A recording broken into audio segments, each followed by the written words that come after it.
European யூனியன்ல ஒரு சட்டத்திட்டம் இருக்கும். அதாவது இவ்வளோ ஒரு நாடுங்கிறது இவ்வளோதான் டேங்க் வச்சுக்கணும், இவ்வளோதான் ஆயுதங்கள் வச்சுக்கணும் அப்படி இப்படின்னு சொல்லிட்டு எல்லாரும் வந்து ஒரு சட்டத்திட்டத்துல இருந்து ஒரு அக்ரிமெண்ட் பாஸ் பண்ணி அதுக்கேற்ற மாதிரி ஆயுதத்தை தயாரிப்பாங்க. இப்போ வந்து பார்த்தீங்கன்னா போலாண்ட் அது மாதிரி இனிமேல் எந்த ஒரு அக்ரிமெண்ட்டும் நம்மளுக்கு கிடையாது, எல்லாத்தையும் தூக்கி குப்பையில போடு அப்படிங்கிறது போல போலாண்டோட அதிபர் வந்து கையெழுத்து போட்டாரு. இதுக்கு மேல போலாண்ட் அவங்களுக்கு வேணுங்கிற அளவுக்கான ஆயுதங்களை வந்து குமிச்சுக்குவாங்க அவங்க நாட்டில் அப்படிங்கிறத சொல்லப்பட்டு வருது. ஏன் இது போல ஒரு சட்டத்தை வந்து யூரோப்பியன் யூனியன்ல கொண்டு வந்தாங்க அப்படின்னா, இப்போ ஒரு நாள் நல்லா தரமா இருக்குதுன்றதுக்காக அதிகமான டேங்குகள்லாம் செஞ்சு திடீர்னு ஒரு நாடு மேல போர் தொட்டு போயிட்டாங்கன்னா யூரோப்பியன் யூனியன்ல, ஆனால் இந்த நாடுக்கு வந்து பாத்தீங்கன்னா சிக்கல் தானே, யூரோப்பியன் யூனியன்ல எப்ப வேணாலும் போர் வந்துடும் இல்லையா? அந்த ஒரு காரணத்தினால எல்லாருக்குமே சமமா இவ்வளவுதான் டேங்க் வச்சிருக்கணும், அதுக்கு மேல வச்சுக்கூடாது. டேங்கு, ஆயுதங்கள், குண்டுகள், ராணுவ வீரர்கள்னு ஏகப்பட்ட விஷயத்துக்கு வந்து ரெஸ்ட்ரிக்ஷன்ஸ் இருந்துச்சு.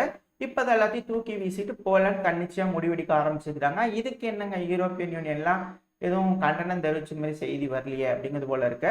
ஏன்னா இப்ப இருக்கக்கூடிய கள நிலவரப்படி பாத்தீங்கன்னா போலாண்டு தான் என்ட்ரன்ஸ்ல இருக்குது. ரஷ்யா, உக்ரைனுக்கு அதிகமா சப்போர்ட்டா இருக்கட்டும், போலாண்டோட ஏர் ஸ்பேஸ்ல இருந்து தான் இதுக்கு மேல ஃபிளைட்ஸ் எல்லாம் பறக்குதுன்னு வீடியோ பதிவுகள்லாம் பார்த்துருப்போம்.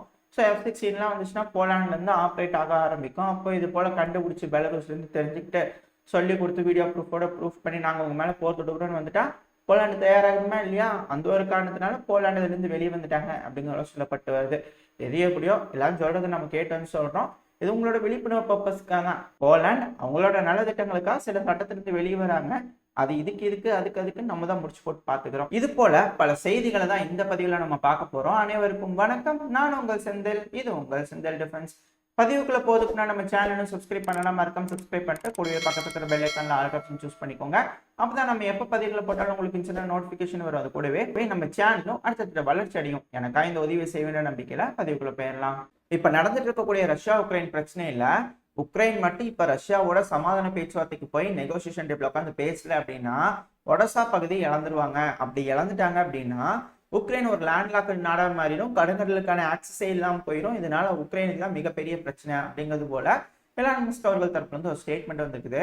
ஆனா உக்ரைன்லாம் வந்து பாத்தீங்கன்னா அதை காது கொடுத்து கேட்கற மாதிரி இல்லை. இது எலான் மஸ்க்னு இல்லை, பல அனலிஸ்டும் இதை தான் தொடர்ந்து சொல்லிக்கிட்டே இருக்கிறாங்க. கள நிலவரத்துலேயும் வந்து பாத்தீங்கன்னா ரஷ்யா பல இடங்களையும் முன்னேறிட்டு இருக்காங்க. அதுவும் நம்ம நேத்திக்கு பார்த்துருப்போம். பிரியோமிஸ்கி வந்து ரஷ்யா அவங்களோட கட்டுப்பாட்டுக்குள்ள எடுத்துட்டாங்க. பிரியோமிஸ்கி மட்டும் இல்ல, இன்னும் பல பகுதிகளை வந்து ரஷ்யா வந்து முன்னேற ஆரம்பிச்சிருக்காங்க, ஸ்ட்ரைக்ஸ் ஆரம்பிச்சிருக்காங்க பல இடங்கள்லயும். நம்ம அடுத்த பதிவுல தெளிவா பார்ப்போம் எந்தெந்த இடத்துல எல்லாம் ரஷ்யா வந்து முன்னேற ஆரம்பிச்சிருக்காங்கன்னு சொல்லிட்டு. இப்ப இந்த பதிவுக்கு வந்துடலாம். ஆனா உக்ரைன் தரப்பு வந்து என்ன சொல்றாங்க, எங்களுக்கு ஆயுதம் வேணும், பேட்ரியட் ஏர் டிஃபென்ஸ் சிஸ்டம் வேணும் அப்படிங்கிறாங்க. இதுக்கு சேம் எல்லாரும் வாய்ஸ் கொடுக்குற மாதிரி இந்த செக்கு கிட்ட வந்து பாத்தீங்கன்னா ஃபண்டிங் கொஞ்சம் ஷார்டேஜா இருக்கு, அதனால சீக்கிரம் வாங்க எல்லாரும் வந்து செக்குக்கு செக் நீட்டுங்க அப்படிங்கிறது போல எஸ்டோனியாவோட டிஃபென்ஸ் மினிஸ்டர் தரப்பு வந்து ஒரு ஸ்டேட்மெண்ட் வந்துருக்குது. ஆக ஆர்ட்லரி அம்யூனிஷன் அதிகமா செய்ய என்ன ஆல்ரெடி கொடுத்துட்டதே இவங்க செஞ்சு என்ன பிரிச்சுட்டு போறாங்களா அப்படின்னு கேள்வி வருது. பட் இருந்தாலும் அதிகமான ஆர்ட்லரி செல்கள் தேவை உக்ரைனுக்கு அப்படிங்கிறத சொல்றாங்க. இதனால என்ன கிடைக்க போகுது உக்ரைனுக்கு அப்படிங்கிறது இதுக்கு மேல உக்ரைன் செய்யறதை வச்சு தான் நம்மளால தெரிஞ்சுக்க முடியும். அடுத்து வந்து பாத்தீங்கன்னா அமெரிக்கா வெள்ளை மாளிகையில் வந்து பாத்தீங்கன்னா திரும்பவும் ஆரம்பிச்சிட்டாங்க, உக்ரைனுக்கு ஏர் டிஃபென்ஸ் சிஸ்டம் வேணும், சீக்கிரமா பில்ல பாஸ் பண்ணுங்கப்பா அப்படிங்கிறத காண்டாயிருக்கிறாங்க. இதனால உக்ரைனுக்கு ஏதாவது ஏர் டிஃபென்ஸ் சிஸ்டம் போகுமா, வெள்ளை மாளிகையில உடனே ஏதாவது ஒரு எய்டை பாஸ் பண்ணுவாங்களா அப்படிங்கிறதெல்லாம் பொறுத்து இருந்தா பார்க்கணும். சூழ்நிலை இப்படி இருக்கும்போது இந்த செசிவியார்ல வந்து பாத்தீங்கன்னா ஒரு மிகப்பெரிய ஸ்ட்ரைக் வந்து ரஷ்யா பண்ணிட்டு இருக்காங்க. அதுவும் ஏரியல் ஸ்ட்ரைக் தான் பண்ணிட்டு இருக்காங்க. அதுக்கான வீடியோ பதிவு லோட இருக்கும், பின்னாடி லோட இருக்கும், பாத்தீங்கன்னா தெரியும். இப்ப இந்த செசிவியார்ல வந்து இருக்கிறதே கஷ்டமா இருக்குது அப்படிங்கிறது போல உக்ரைனோட பத்திரிகையில வந்து போட்டுக்கிறாங்க. அதாவது இருக்கலையே சிறந்த வேலையும் இருக்கலையே கடினமான வேலையும் இந்த செசிவியாரோட பங்கர்ஸ்ல இருக்கிறது தான் அப்படிங்கிறாங்க. ஏன்னா அடிக்கடி ட்ரோன் தாக்குதல், ஏர் ரைடுன்னு ஏகப்பட்ட விஷயங்கள் ரஷ்யா தொடர்ந்து அடிச்சுக்கிட்டே இருக்காங்க. இதுல இருந்து நம்மளுக்கு நல்லா தெரியுது, கீழே இருக்கக்கூடிய இவனிஸ்கி ரஷ்யாவோட கட்டுப்பாட்டுக்குள்ள வந்துருச்சு. அதுக்கு மேல இருக்கக்கூடிய அந்த ஹில் செசிவியாரோட அந்த ப்ரொடெக்ஷன் ஃபர்ஸ்ட் லேயரா இருக்கக்கூடிய அந்த ஹில்லும் ரஷ்யாவோட கட்டுப்பாட்டுக்குள்ள வந்துருச்சு. இந்த செசிவியாரோட கீழே வரைக்கும் அந்த ஆண்ட்ரிஃப்கா, குர்துமிஃப்கா இந்த பகுதி வரைக்கும் இருக்கக்கூடிய கெனால் வரைக்கும் முன்னேறிட்டாங்கன்னா அடுத்த செசிவியார் தான், இந்த மாற்றுக்கட்டே இல்லை. இதே போலதான் இந்த பக்முட்டுக்கும் மேல இருக்கக்கூடிய ரொசோடோவிலுக்கா அப்புறம் பெரோடோவிலுக்கா இந்த பகுதியிலையும் ரஷ்ய வீரர்கள் முன்னேற ஆரம்பிச்சிட்டாங்க. ஸ்ட்ராங் ஸ்குவாட்ஸ் உள்ள என்ட்ராக ஆரம்பிச்சிருக்கு வேவா. இதுக்கப்புறம் அங்க இருக்கக்கூடிய ஆர்ட்லரி நிலைகள், அதுக்கப்புறம் இங்க டேங்க் மறைச்சு வச்சுக்கிறாங்களா, மோட்டாரோட பொசிஷன்ஸ் என்னென்ன அப்படிங்கிறது தெரிய வந்துடும். ஏன்னா உள்ள போகும்போது தாக்குவாங்க இல்லையா, அப்படி தாக்கும்போது தெரிஞ்சுக்கலாம். தெரிஞ்சதுக்கு அப்புறமா அந்த இடத்த தாக்குதல் பண்ண ஆரம்பிச்சுட்டு ட்ரோன் ஸ்ட்ரைக்லாம் நடத்தி முடிச்சதுக்கு அப்புறமா திரும்பியும் ஒரு ஸ்டெப் பை ஸ்டெப்பா மூவ் ஆவாங்க.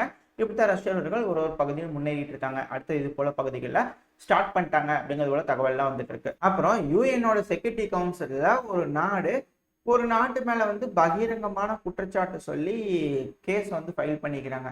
அப்படி என்னப்பா கம்ப்ளைண்ட் பண்ணிட்டாங்க அப்படின்னு கேட்டீங்கன்னா, சூடான் வந்து யுனைடெட் அரப் எமிரேட்ஸ் இந்த ரேபிட் ஃபோர்ஸ் இருக்காங்களே, அதாவது துணை ராணுவம், அவங்களுக்கு அதிகமான ஃபண்டிங் கொடுக்குறாங்க, டைரக்டா இன்வால்மெண்ட் இருக்குதுங்க. அவங்களோட சப்போர்ட்னால தான் இந்த துணை ராணுவம் தொடர்ந்து இந்த சிவில் வார்ல ஈடுபட்டே இருக்கிறாங்க. அவங்களோட வெற்றிக்கு காரணம் யுஏஇ தான். அதனால யுஏஇ தரப்புல இருந்து இழப்புகள் எங்களுக்கு தரணும் அப்படிங்கிறது போல ஒரு மிகப்பெரிய குற்றச்சாட்டை யுஏஇ மேல தூக்கி போட்டுக்கிறாங்க. இதுக்கு யுஏஇ வந்து எப்படி ரெஸ்பாண்ட் பண்ண போகுது அப்படிங்கிறது தெரியல. இப்போ அதாவது இப்ப அந்த ராணுவத்து தரப்புல இருந்து தான் யுஎன்எஸ்சி கவுன்சில்ல போய் இது போல சொல்லியிருக்கிறாங்க, இது பண்ணிக்கிறாங்க. இப்போ அதே போல இன்னொரு செய்தி இந்த சூடானை பொறுத்த வரைக்கும் என்னன்னா, யூகே இருக்கிறாங்க இல்லையா, சூடான்ல மனிதாபிமான பேரழிவு, நெருக்கடி, ஏகப்பட்ட விஷயங்கள் டிசைனா பேட்டர்ன் வச்சுட்டு இது போல நடந்துட்டு இருக்கிறதுனால சிவில் வார் வருது, மக்கள்லாம் அதிகமா கஷ்டப்பட்டுட்டு இருக்காங்க. ஆமாங்க, கஷ்டப்பட்டு தான் இருக்கிறாங்க. ஏகப்பட்ட விஷயங்கள் நம்ம ஆல்ரெடி சேனல்ல பார்த்துருப்போம். நடந்து போறவங்க எல்லாம் சுட்டுறாங்க அப்படிங்கிறது போல. இப்படி இருக்கும்போது யூகே வந்து அந்த ஒரு காரணத்தை காமிச்சு எய்டு வந்து சூடானுக்கு தராங்க. அதாவது 89 மில்லியன் தான் தரதா சொல்லியிருந்தாங்க. ஆனா டபுள் பண்றவங்க வச்சுக்கோங்க, நாங்க அலோகேட் பண்ணியாச்சு அப்படின்னு 122 மில்லியனை வந்து பாத்தீங்கன்னா சூடானுக்கு கொடுக்க போறாங்க அப்படிங்கிறத சொல்லப்பட்டு வருது. அப்புறம் இது எப்படிங்க, இந்த பணத்தை இப்ப சிவில் வார் போயிட்டு இருக்கு, இந்த பணத்தை கொண்டு போய் ராணுவத்திட்டு கொடுத்தீங்கன்னா அப்புறம் ராணுவத்துக்கு அது டைரக்டா சப்போர்ட் பண்ற மாதிரி தானே இருக்குங்க.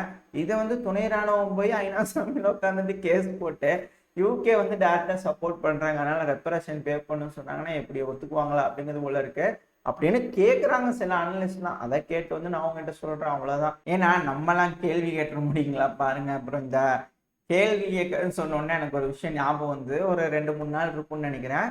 கயானாவோட அதிபரான இர்ஃபான் அலி அவர்கள் இருக்கார் இல்லையா, அவரை வந்து பிபிசியோட ரிப்போர்ட்டரான ஸ்டீஃபன் சவுக்கரா, பேர் கொஞ்சம் கட்டாவில், அவர் வந்து பார்த்தீங்கன்னா எப்பவும் போல அவர் கேள்வி கேட்க மாட்டாரு, சொல்லி கொடுப்பாரு. எப்போ வந்து லெக்சர் எடுக்கிறதுல வந்து அவர் கை தேர்ந்தவர் அப்படிங்கிறதுல மாற்றுக்கிறதே இல்லை.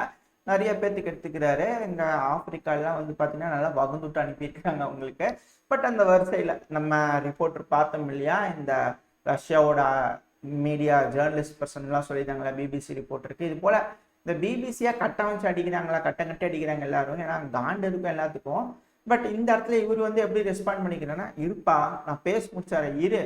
அதாவது இவர் என்ன கேட்க போயிருக்கிறாருன்னா, கிளைமேட் சேஞ்ச் வந்து நீங்க என்ன நினைக்கிறீங்க, ஏன்னா நீங்க அதிகமான ஆயில் ஃபாரஸ்ட்டுக்குள்ளேருந்து எடுத்துக்கிட்டு இருக்கிறீங்க, இதனால கிளைமேட் சேஞ்ச் அதிகமாக அஃபெக்ட் ஆகும் அப்படிங்கிறத இப்போ பாடம் எடுத்துக்கிறாரு.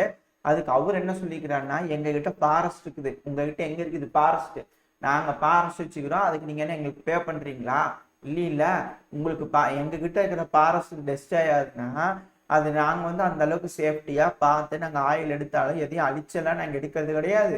ஆனால் நீங்கள் என்ன பண்ணிட்டு இருக்கிறீங்க, நீங்கள் முதல்ல ஃபாரஸ்ட் வச்சுட்டு வாங்க அப்படிங்கிறது போல நல்லா பகுந்து அனுப்பியிருக்கிறாரு. இந்த இன்டர்வியூல அவர் ஷாக்காய் அதிர்ந்து போயிட்டாரு அப்படிங்கிறது போல சொல்லப்பட்ட அந்த வீடியோ கூட வைரல் ஆகிட்டு இருக்கு, சைலரோட இருக்கு, பார்த்தீங்கன்னா தெரியும். அது இது போல இந்த ரிப்போர்ட்டர்ஸ்லாம் கேட்கும்போது நார்மலாக சொல்லும் போதே, ஏன் நீங்கள் இப்படி இருக்கீங்க, ஏன் இப்படி இருக்கீங்கன்னா இந்த ரஷ்யாவில் சொன்ன மாதிரி தான், ஏன்னா நாங்கள் இப்படித்தான் இருப்போம், நாங்கள் நீங்கள் கிடையாது, அதனால நாங்கள் வேற, எங்களுக்கு உங்களை பிடிக்கவும் பிடிக்காது அப்படிங்கிறது போல ஸ்ட்ரைட்டாக பலரும் இப்போ சொல்ல ஆரம்பிச்சுக்கிறாங்க. இதுவும் பலர் சொல்லியிருக்கிறாங்க, அதை நம்ம கேட்டு வந்து உங்ககிட்ட சொல்லியிருக்கிறோம். கரெக்டா? இதோட இந்த பதிவை நம்ம முடிச்சுப்போம். இந்த பதிவு எப்படி இருந்துச்சு, உங்களுக்கு பிடிச்சிருந்தா லைக் பண்ணுங்க, உங்க ஃப்ரெண்ட்ஸ் அண்ட் ஃபேமிலியோட ஷேர் பண்ணிக்கோங்க. அது கூடவே மறக்காம இந்த பதிவை பற்றி உங்களோட கருத்துக்களை கமெண்ட் செக்ஷன்ல சொல்லுங்க. இந்த பதிவு நல்லா இருந்திருக்கும் நம்பிக்கையில் அடுத்த பதிவு உங்களை சந்திக்கிறேன். அது வரைக்கும் ஸ்டே சேஃப். By by.